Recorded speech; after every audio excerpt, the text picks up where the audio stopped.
First of all, when Governor Edgar was reelected in 1994, he won every single county in this state. He only lost one county, actually, and that was Gallatin County, and he lost by 3 votes. Think about that. And he still talked about that when I would see him from our youth advisory councils. 3 votes! He was very proud of the fact that during his time in office, adoptions in this state were increased of foster children by 500%.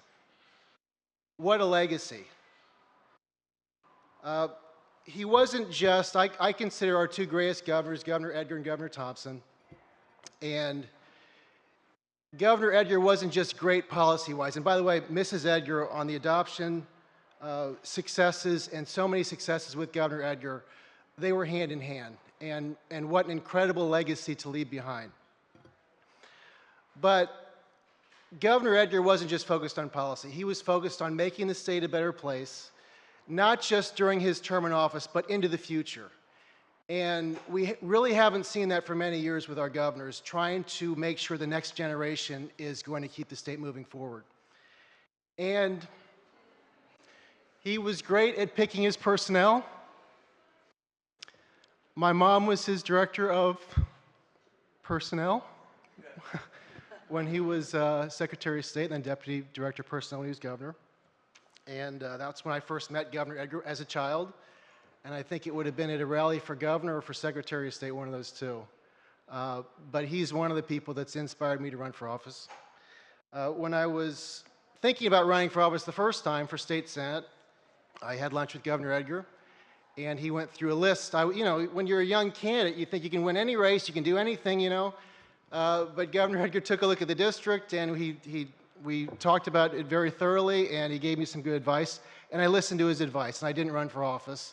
And I ran for office 2 years later. Now I'm a state senator. I believe if I would have run the first time, I would not be sitting in this position right now.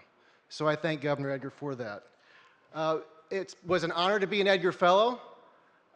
And totally randomly, Senator Aquino and I were sharing stories last night, which you brought it up, which was very nice. But to think that Senator Aquino and I became friends before I ever entered this chamber is all thanks to Governor Edgar and the work he's doing to try to promote bipartisanship, working together to make a better state.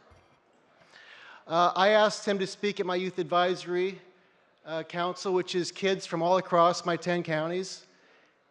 And kids that are in some of the rural areas of our state. Never had the chance to interact with the governor before. He spoke at least twice for my Youth Advisory Councils. And man, what an incredible honor. And the feedback he gave them was always amazing. Very witty person, very funny. And one of my students in the Youth Advisory Council said that they want to go into office and run for office when they get out of college. And who's the inspiration behind that, I was told? Was it me? No. It was Governor Edgar. And I know he told Governor Edgar that, I think, at a reception maybe a couple years ago. But, you know, I look forward to seeing the Edgar Fellows continue to thrive under Secretary LaHood. And, you know, Governor Edgar will never be forgotten in this state. And he leaves behind a legacy that is really impossible to measure, because people like me, others that worked in his administration that are here, still making a difference. It's all because of the start we had and the inspiration that we had from, as far as I'm concerned, as great of governor as we have ever had in the history of our state, Jim Edgar.